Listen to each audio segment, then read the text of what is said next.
ये orange flame wine है और ये इन 2 महीनों में यानी कि दिसंबर और जनवरी में ये खिलता है।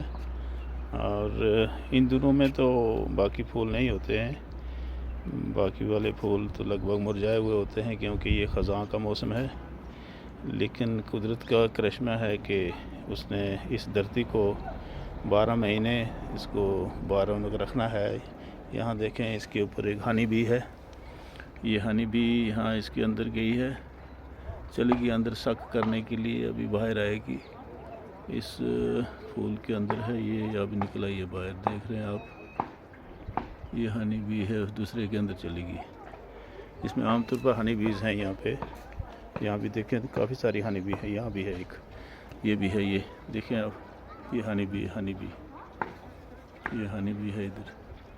ये दिन को आती हैं, यहाँ सक करती हैं और फिर जाती हैं जहाँ पर इनका ठिकाना है हनी बनाने के लिए, क्योंकि इस महीने इन दिनों में और कहीं भी नहीं होती है ना, फूल नहीं होते हैं, लिहाजा यहाँ पे इनको ये फूल मिला है तो ये हनी भी यहाँ पे आती हैं। ये देखें और भी हैं, काफ़ी सारी है यहाँ, काफ़ी नज़र आएंगी यहाँ के, और कहीं फूल नहीं है।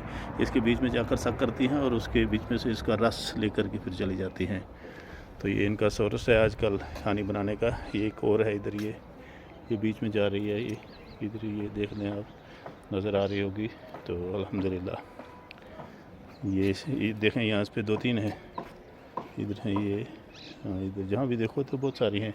ये सुबह होते ही यहाँ जमा हो जाती हैं। इधर भी हैं ये इसके बीच में, ये इधर है, ये हैं इधर, काफ़ी सारी हैं यहाँ पर, तो दर्जनों नज़र आएंगी आप, क्योंकि और कहीं भी फूल नहीं है ना, तो इसलिए यहाँ आती हैं। इधर देखें आप, जिधर भी देखें तो हनी बीज आपको दिखाई देंगी। और ये यहाँ पर अपना हनी बनाने के लिए यहाँ से रस इकट्ठा करके ले जा रही हैं। ये देखें यहाँ पे, यहाँ बहुत सारी हैं, जिधर भी देखो इसमें हर तरफ जहाँ पर ये फेंस पे लगी हैं तो हनी बीज हैं यहाँ पे। यहाँ ये देखो, ये इधर है, जितनी भी है फेंस है इसके ऊपर बहुत सारी हनी बीज हैं।